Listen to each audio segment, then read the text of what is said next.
जय शिव। आप सभी का अभिनंदन और स्वागत करते हैं हमारे सारे चैनलों के ऊपर। अलग अलग हमारे चैनल बने हुए हैं और अलग अलग भाषा में आपके सामने आने के लिए कोशिश कर रहे हैं।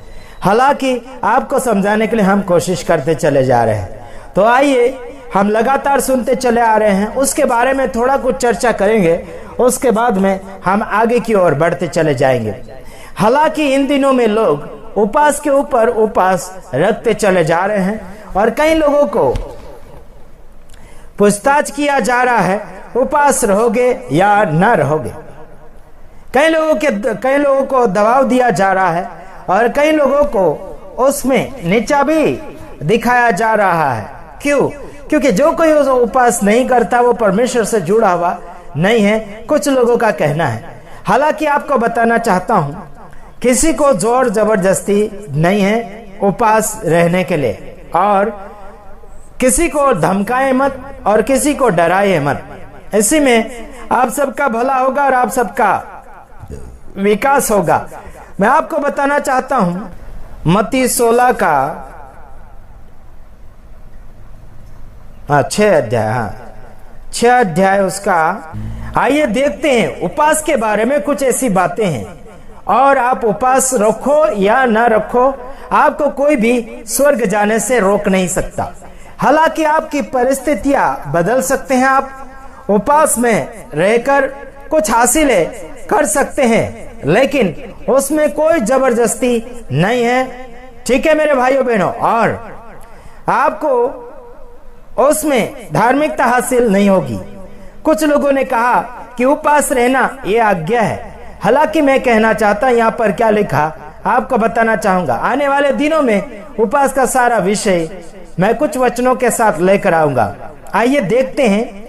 जानना चाहता हूं, जब तुम उपास करो तो पाखंडियों के यानी कि पाखंडियों की नाई तुम्हारे मुंह पर उदासी न छाई रहे, क्योंकि वे अपना मुंह बनाए हुए रहते हैं ताकि लोग उन्हें उपासी जाने। मैं तुम से सच कहता हूं कि वे अपना प्रतिफल पा चुके हैं। यहां पर यीशु मसीह खुद बोल रहे हैं। कुछ लोगों ने प्रचार किया कि ये यीशु मसीह की आज्ञा है। बिल्कुल ये यीशु मसीह की आज्ञा नहीं है, बल्कि यहां कहा गया अगर तुम उपास करते हो तो कैसे होना चाहिए, वहां पर वह सलाह दिया जा रहा है, आज्ञा नहीं है। पागल खाने जैसे कहीं से भी उठकर और कहीं से भी बाइबल कॉलेज करके मत बोल देना कि ये आज्ञा है। कौन कहता है इसे आज्ञा?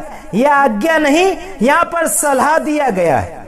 अगर तुम उपास करते हो तो ऐसे ऐसे करना करके यहाँ पर दर्शाया गया है। समझ में आ रहा है कि नहीं आ रहा है? कुछ ऐसे पाखंडपना करने वाले सेवक सेविका है, बोलते हैं कि इस वचन को यीशु मसीह ने आज्ञा दी। यीशु मसीह ने आज्ञा नहीं दी, यहां पर सलाह दी। एक एक बात मैं आपको बताता हूं। जब तुम, यहां पर बोला जब तुम, है ना, सामने वाले के बारे में बोल रहे, जो उपास कर रहा है, करना चाहता है, उसको यीशु मसीह बोल रहे हैं तुम उपास करो करके नहीं बोला। यहां पर जब तुम ऐसे बोला, जब तुम उपास करो तो क्या करना चाहिए? पाखंडियों के समान मत करना, जैसे दुनियादारी के लोग बता कर करते हैं। कोई साबुदाना खा रहा, कोई तेल पानी इस्तेमाल कर रहा है ना, कोई और खाना इस्तेमाल कर रहा हल्का फुल्का, कोई फ्रूट खा रहा पी रहा। उनके समान मत करो। यहाँ पर बात दर्शाई गई, उनके समान मत करना कि लोग जाने और समझे कि उपासी। ऐसा समझाने के लिए मत करना, दिखाने के लिए मत करना, बल्कि यहाँ कहा गया उदासी मत रहना। ठीक है, ऐसे अगर दिखाने के लिए अगर करोगे तो प्रतिफल जगत में पा चुके हैं। ऊपर का अगर प्रतिफल आपको चाहिए तो आगे देखते हैं। परंतु जब तू उपास करे तो अपने सिर पर तेल मल और मुंह धो। क्या लिखा? और ये क्या, कौन बोल रहा है?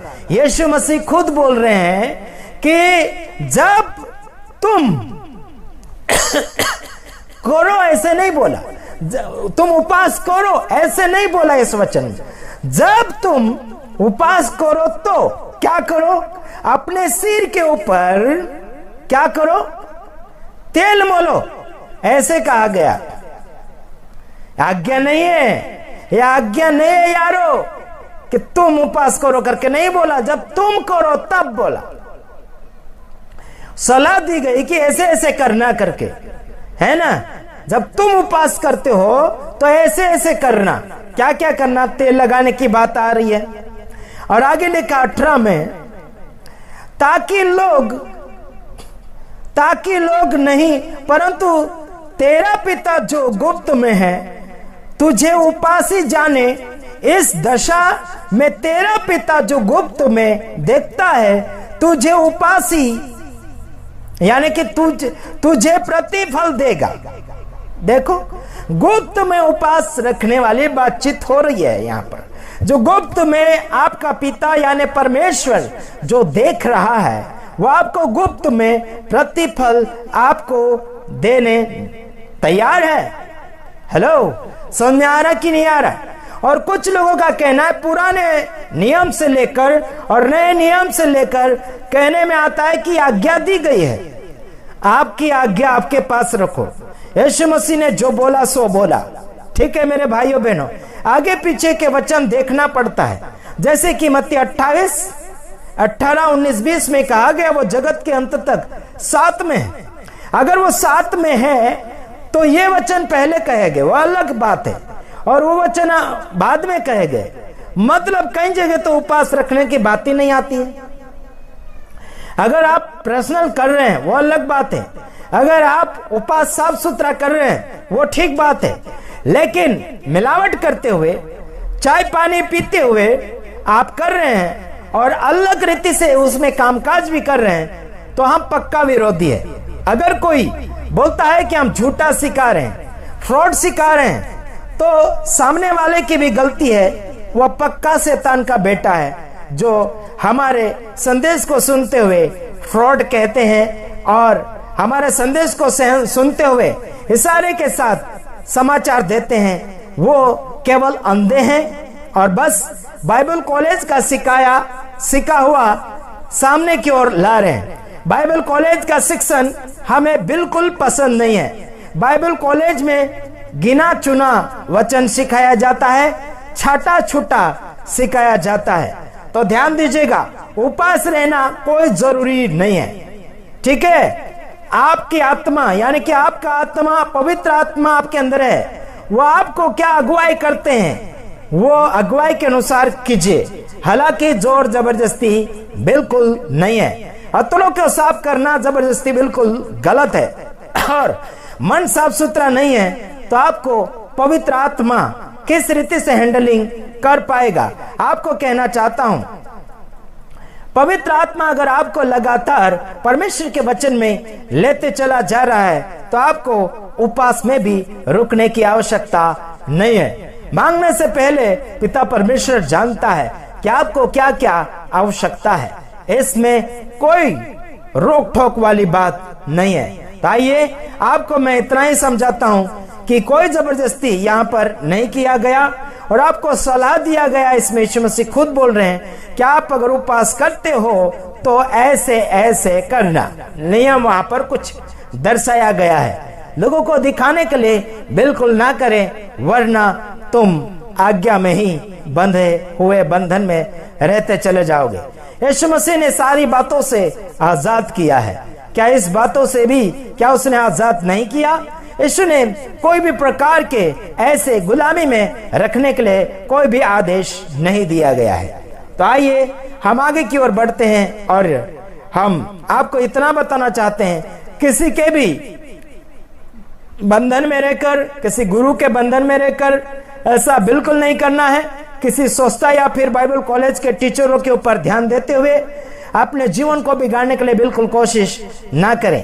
परमेश्वर का आत्मा अगर आपको अगुवाई करता चला जा रहा है तो आप कितने भी दिन रहो, उसमें हम आपको रोक टोक नहीं करेंगे, बल्कि शरीर को मद्देनजर रखते हुए आपको आगे की ओर बढ़ते चले जाना है। आपका शरीर का कितना शक्ति है, कितना उसमें सहन शक्ति है और कितना दिन वो कंट्रोल कर सकता है वो भूखे पेट, वो आपको देखना होगा। और साथ ही साथ ईमानदारी यानी सच्चे मन के साथ अगर बढ़ते हो तभी आप सक्सेसफुल होते चले जाओगे, वरना आप धोखे में पड़ जाओगे। Okay, God bless you. हम दूसरे वीडियो में आ रहे हैं, तब तक ले आपको यहीं पर विराम करना होगा।